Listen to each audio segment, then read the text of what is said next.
Hey guys, so I'm back with this look on my friend Deborah. I'm gonna call it Soft Smoky Glam because I felt like that was an appropriate name. If you have a better idea, you let me know. So I'm gonna fast forward through the stuff that doesn't really change. A little micellar water over the face, a little bit of a moisturizing primer. I'm just using a gel-based moisturizer here, and then a little bit of eye cream, which is good for under the eyes, but it also makes cleanup a little bit easier. And then we're gonna start with a kind of like a cool brown eyeshadow base. It's a cream eyeshadow that MAC makes called Groundwork. It's a great base for like medium skin tones. And I'm sweeping that all over the lid. Truth be told, when I was starting this look, I really had no idea. I hadn't thought about what we were gonna do. I said, let's just see what happens. We ended up doing sort of like a soft, cool, smoky gray eye. And I had an idea that I was going to kind of do something cooler. So that's why I started with Groundwork. But Groundwork can really lead you in many, many directions. So the next I'm just going to go under the brows with a little bit of ColourPop No Filter Concealer. I'm just using this to sort of clean up underneath the brow. I'm going to do the brows for real later, but I want it to be nice and clean underneath. And it looks crazy right now, but as you can see, I'm kind of blending it in and softening it in, and that'll make like the brow bone highlight just kind of pop. It'll make the actual eyebrows just look a little cleaner. So that is that. So I'm starting with like a cool brownish gray eyeshadow, and I'm kind of just mapping out the crease and kind of like my framework. Deborah has really great eyes to put eyeshadow on because A, there's like no wrinkles, B, there's plenty of territory, and even when she looks straight on, you can see so much lid space. So I knew it was going to be really fun. So I was like, let's just see what happens. So I'm just taking this cool gray and I'm going like into the natural crease, and then I'm sort of carving out into the outer V, and then just kind of like building it as I go. I'm using a very little bit of product every time, and then I'm taking a flat synthetic brush and I'm just pressing a shimmery gray right onto the lid. I'm working from the Viseart Color Theory palette. It's a beautiful sort of like smoky gray set of colors. There's 6 shades, and it's a really, really nice palette. Not too silvery, not too gray, but just like if you kind of like want to verge off of the warm tones, which I love warm tones, but sometimes you just want to like cool it down and just do something a little bit different. And I felt like with Deborah's skin tone, her coloring, you can kind of do whatever you want. So now I'm just kind of blending, blending, blending, and then now we're just going to clean up. If I don't know what I'm doing, like if I don't have like a pre-planned look, then I'll usually do one eye at a time. So you guys, I actually forgot to press record for a little bit, but I'm just going to bring you up to speed. We just added a little bit of a wing with a black gel liner, and then I smoked it out with a little bit of gray eyeshadow. Now this is the Makeup Forever HD Foundation Cream Palette. It is such a fantastic palette. I am so happy that I bought it.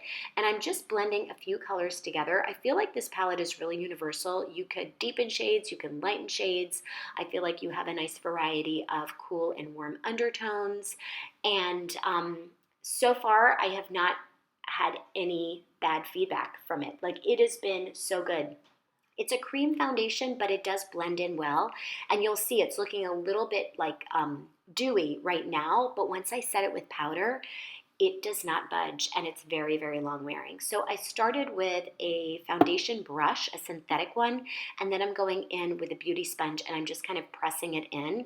And that's also going to ensure that you don't have too much product on the face, because like especially with Deborah, she doesn't need so much foundation. I mean, I don't think anybody really needs too much foundation, but I wanted to make sure that we didn't have too much. So now I'm just kind of like pressing it in, and then I've gone in with a slightly deeper shade, and I'm starting to add a little bit of like a contour, like just adding a little more, not even a contour because it's a little bit higher than that, but just adding a little more color, like where the sun would hit. We're right in the heat of summer. We're right in July, so everybody's got a little tan. And when you look at people, when the natural tan occurs, it's like on the high points of the face. So I'm just sort of mimicking that with the foundation, because if you do the foundation and you don't mimic that, the face can look very flat and very like one-dimensional. So this just brings that life back, and you can kind of see like the natural bone structure. And then of course, I'm bringing it down the neck. You guys do not forget to bring it down your neck, all the way down to your chest. and up to the ears and up into the hairline, because otherwise you're going to see that demarcation and it is not a cute look. So just blending it in, I'm setting it with a little bit of, this is the MAC Mineralized Skin Finish, which I really like over foundation. It doesn't really add much coverage. That's not what I'm looking for. It just sort of sets it without it being too powdery looking. So now we're coming together, and I'm just kind of adding a little bit more of a bronzer, and I'm using, again, the Mineralized Skin Finish, but in a darker color. This is going to be, if I'm not mistaken, this is going to be medium tan. And I'm kind of going over where I used a slightly darker foundation, and I'm just kind of like enriching it and like supplementing it so it's really going to stay. Now that I'm looking from this angle, I see a little bit of the inner corner that I'm going to go in and clean up later because it looks a little shadowy there. It's funny, like when you do somebody's makeup, it's really important to like have them turn and kind of look in like every crevice, because if you're looking straight at them, you won't see everything, and then somebody else will. So you can see what's happening now, just cleaning up the brows. I'm filling them in, I'm combing them out. I used a little bit of MAC brow pencil in the color Stud because Deborah's brows are naturally full and naturally dark. And then I'm going in with a dark brown eyeshadow. And Deborah was saying to me, oh my gosh, I haven't done my brows in months. She's been away from home for a long time. But I was like, you know what, let's just let them be full and let's let them be free and not make them, like, I'm not going to pluck them. I'm not going to wax them.